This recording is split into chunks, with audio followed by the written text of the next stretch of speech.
말은 속여도 몸은 속이지 못한다. 지금 이 글을 클릭하셨다면 아마 한 번쯤은 이런 생각을 하셨을 겁니다.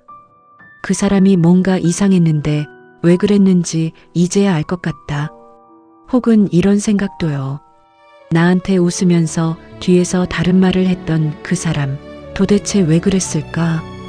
우리는 살면서 수많은 사람을 만납니다.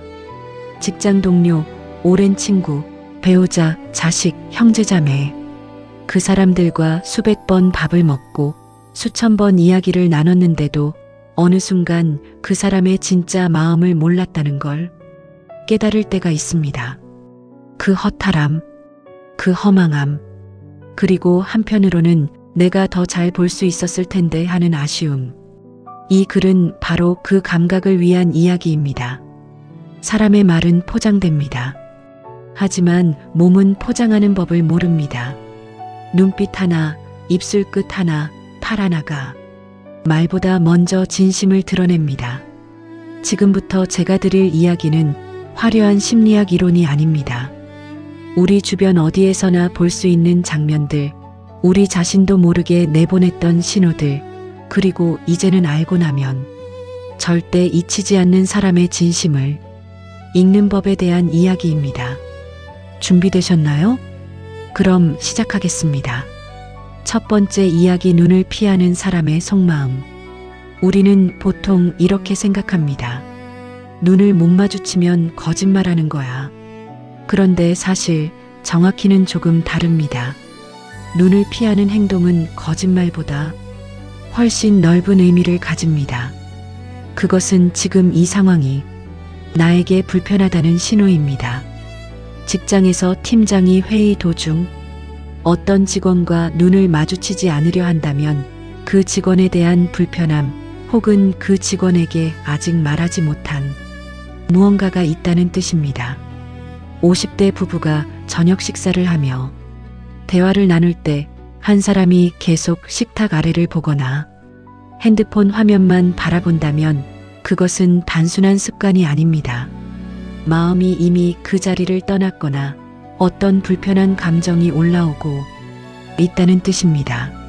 사람은 마음이 편한 상대의 눈을 자연스럽게 바라봅니다. 반대로 뭔가 숨기고 싶거나 불편하거나 죄책감이 있을 때 눈은 먼저 도망칩니다. 말보다 훨씬 빠르게요. 당신 주변에 최근 당신과 눈을 잘 마주치지 않는 사람이 있습니까? 그 사람 지금 당신에게 할 말이 있거나 하지 못한 말을 안고 있을 가능성이 높습니다. 눈을 피한다고 해서 무조건 나쁜 사람은 아닙니다. 다만 지금 그 사람은 마음이 불편한 상태입니다. 그 불편함의 원인이 무엇인지를 파악하는 것이 관계를 이어가는 데 있어 훨씬 중요한 질문입니다. 두 번째 이야기, 표정이 굳는다는 것의 의미. 사람의 표정은 생각보다 훨씬 정직합니다. 우리는 얼굴 표정을 의식적으로 조절한다고 생각하지만 실제로 감정이 먼저 올라오면 표정은 0.2초도 안 되어 반응합니다. 특히 갑자기 표정이 어색하게 굳어버리는 순간을 잘 보세요. 누군가 말하다가 갑자기 멈추는 것처럼, 웃다가 갑자기 웃음이 사라지는 것처럼 표정이 굳는다는 건 그 사람 내면에서 무언가 충돌이 일어나고 있다는 신호입니다. 예를 들어볼까요? 직장에서 오래 함께 일해온 동료가 있습니다. 어느 날 당신이 새 프로젝트 이야기를 꺼냈는데 그 동료가 그 순간 표정이 딱 굳어버렸습니다. 이유가 무엇일까요?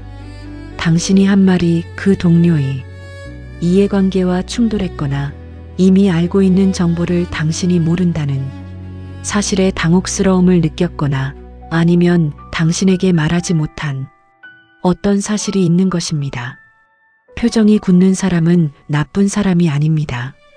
다만 그 순간 감정을 숨기고 있는 사람입니다. 그 굳은 표정을 무시하지 마세요. 그 짧은 순간 안에 그 사람의 진짜 반응이 담겨 있습니다. 세 번째 이야기, 입술을 깨무는 사람의 내면. 입술을 자주 깨무는 사람을 본 적 있으신가요? 대화 중에 갑자기 아랫입술을 살짝 깨물거나 말하기 전에 입술 안쪽을 눌러버리는 행동. 이것은 매우 오래된 인간의 본능적 반응입니다. 긴장했을 때, 불안할 때, 혹은 지금 하려던 말을 삼키려 할 때, 사람은 입술을 무의식적으로 압박합니다. 오래된 친구와 오랜만에 만났습니다. 근황 이야기를 나누는데 친구가 갑자기 뭔가 말을 꺼내려다 입술을 꾹 깨뭅니다. 그 순간은 어떤 의미일까요? 친구는 지금 무언가를 말하고 싶은데 말해도 될지 확신이 없는 겁니다. 혹은 당신에게 불편한 이야기를 꺼내야 하는데 용기가 나지 않는 것입니다.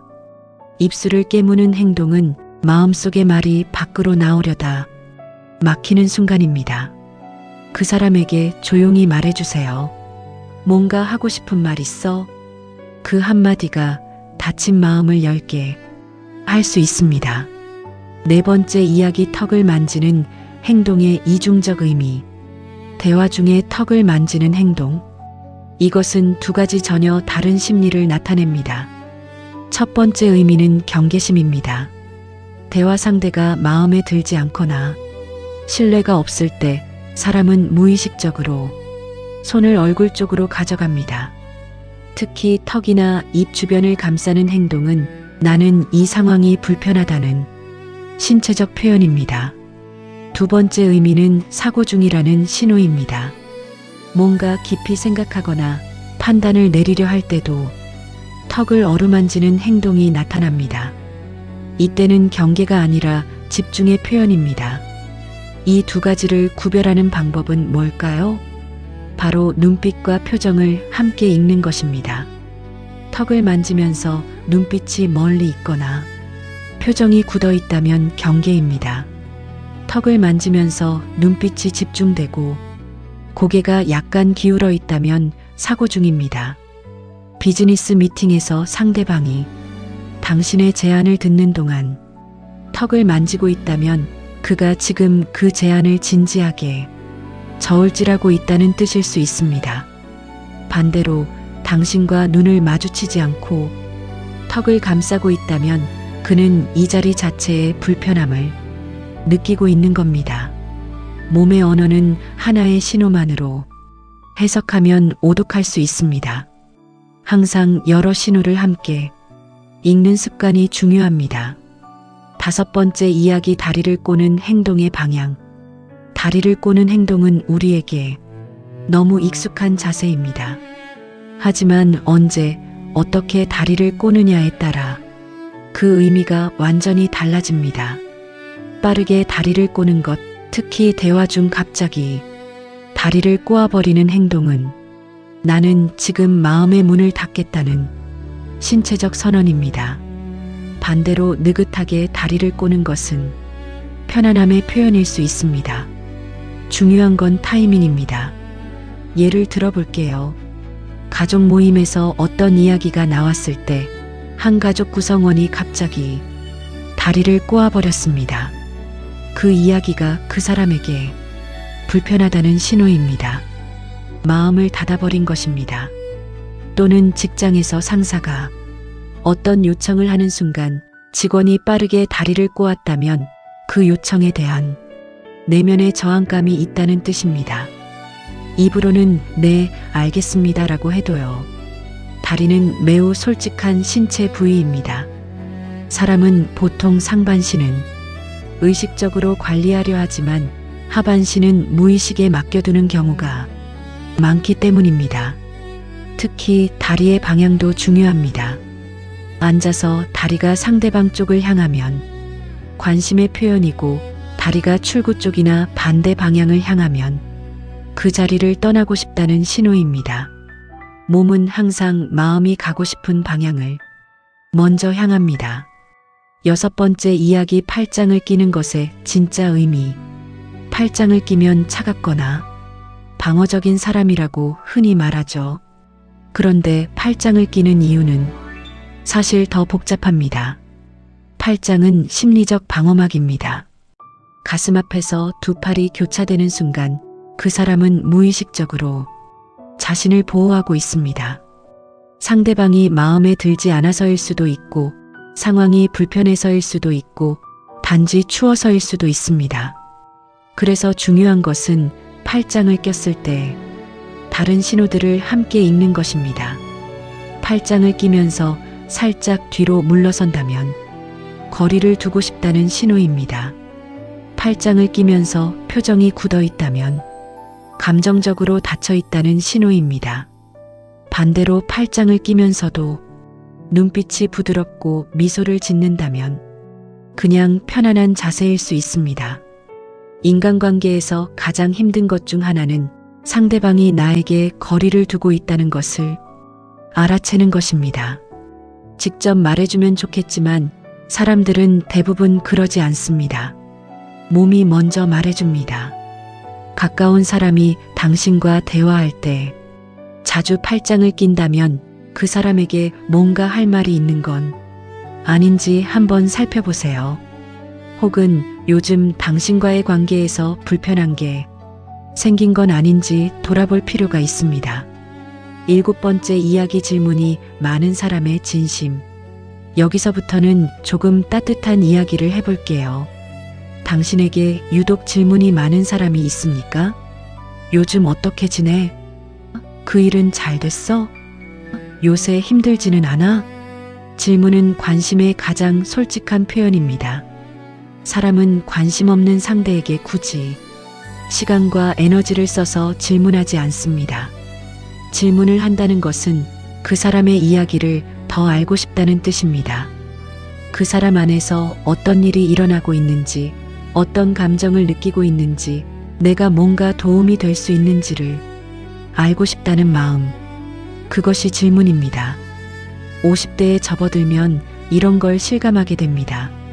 젊었을 때는 관심을 받는 것이 당연하다고 느꼈는데 어느 순간부터 나에 대해 묻는 사람이 줄어들고 심지어 먼저 연락하는 사람도 손에 꼽히게 됩니다. 그럴 때 진심으로 당신에게 질문을 건네는 사람, 그 사람은 지금 당신에게 진짜 관심이 있는 겁니다. 그 질문을 가볍게 흘려보내지 마세요. 그 사람이 당신에게 문을 열어두고 있다는 신호입니다. 8번째 이야기, 나를 따라하는 사람의 심리. 이건 많은 분들이 잘 모르시는 이야기입니다.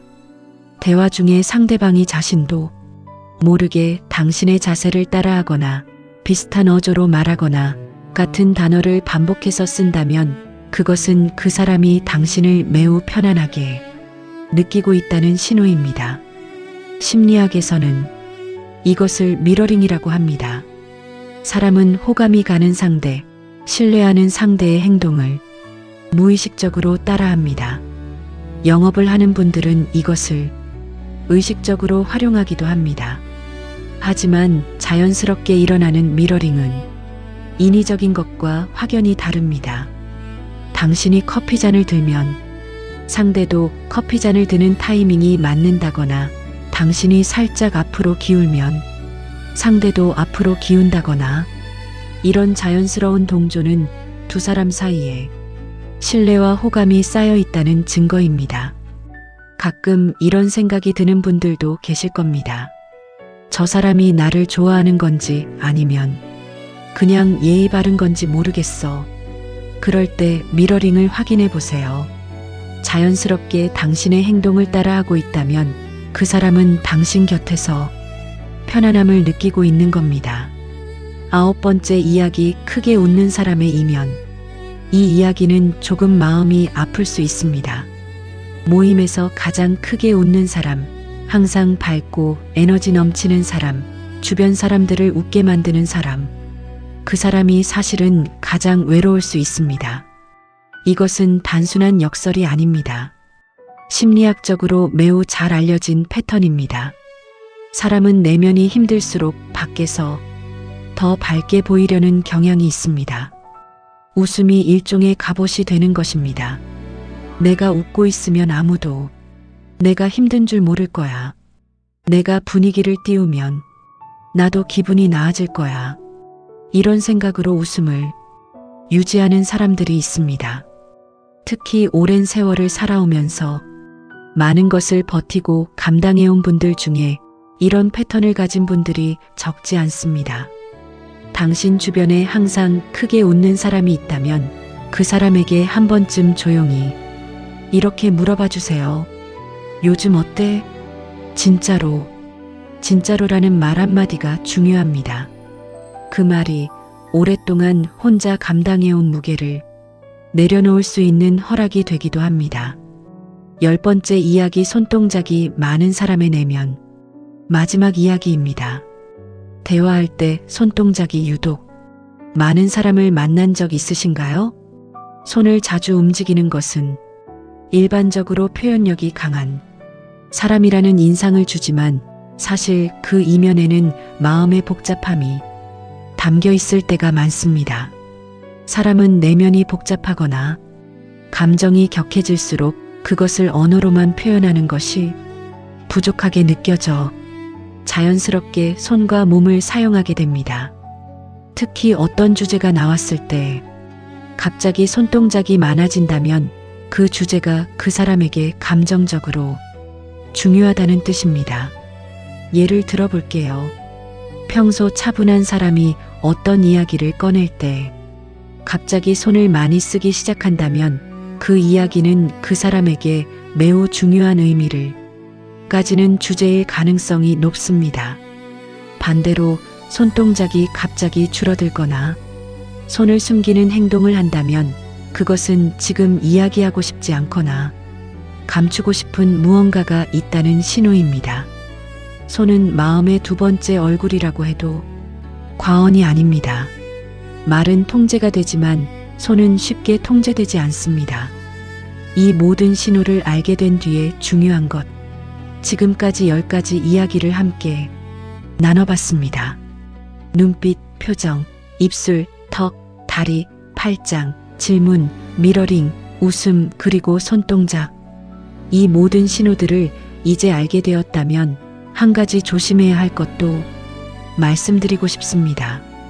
이 지식은 누군가를 의심하고 분석하라고 있는 것이 아닙니다. 이 지식은 상대방을 좀 더 깊이 이해하기 위한 도구입니다. 사람은 누구나 완벽하게 솔직할 수 없습니다. 말로 다 표현하지 못하는 감정이 있고 드러내기 두려운 상처가 있고 어떻게 말해야 할지 몰라 몸으로만 신호를 보내는 순간이 있습니다. 그 신호를 읽는다는 것은 그 사람의 말 너머에 있는 마음을 들으려는 노력입니다.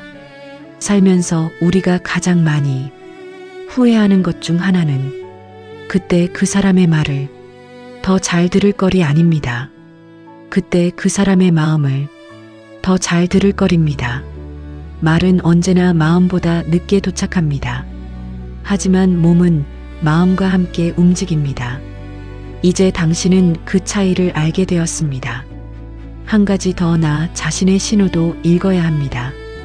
이 이야기를 들으며 혹시 이런 생각을 하신 분들도 계셨을 겁니다.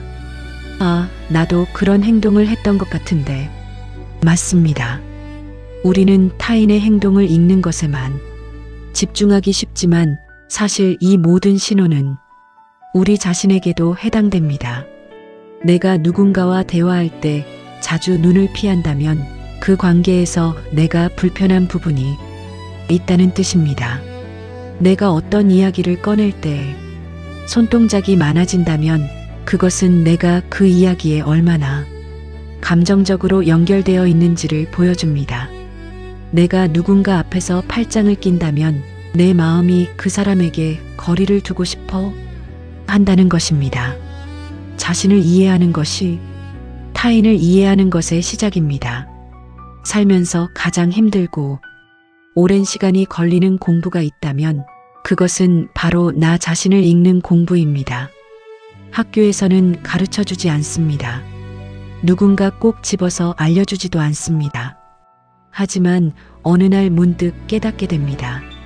내가 왜 그때 그런 행동을 했는지, 내가 왜 그 말을 못했는지, 내가 왜 그 사람 곁에서 자꾸 작아졌는지. 그 깨달음이 오는 순간 사람을 보는 눈이 달라지고 나를 대하는 방식도 달라집니다. 말보다 오래 남는 것. 마지막으로 이 이야기를 드리고 싶습니다. 우리가 오래 기억하는 사람들이 있습니다. 그 사람들이 우리에게 했던 말을 기억하는 경우는 사실 많지 않습니다. 하지만 그 사람이 우리를 바라봤던 눈빛, 우리 이야기를 들을 때 앞으로 기울었던 자세, 힘들었을 때 아무 말 없이 옆에 앉아 있어줬던 몸의 온기, 그런 것들은 잊히지 않습니다. 말은 언제나 먼저 잊힙니다. 하지만 몸이 전했던 온기와 진심은 오래오래 남습니다. 당신도 누군가에게 그런 사람이 될 수 있습니다. 말을 잘 못해도 괜찮습니다. 말이 매끄럽지 않아도 괜찮습니다. 그 사람과 눈을 마주치고 앞으로 몸을 기울이고 고개를 끄덕여주는 것, 그것만으로도 충분합니다. 그것이 바로 진심입니다. 오늘 이야기 어떠셨나요? 살면서 한 번쯤은 느꼈지만 말로 표현하지 못했던 감각들, 그 감각에 이름을 붙여드리고 싶었습니다. 이 영상이 마음에 남으셨다면 지금 바로 구독 버튼과 좋아요를 눌러주세요.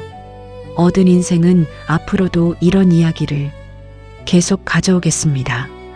삶이 조금 더 깊어지는 이야기, 관계가 조금 더 편안해지는 이야기, 나 자신을 조금 더 이해하게 되는 이야기. 당신의 구독 하나가 더 많은 분들이 이 이야기를 만날 수 있게 합니다. 오늘도 끝까지 함께 해주셔서 진심으로 감사드립니다. 얻은 인생이었습니다.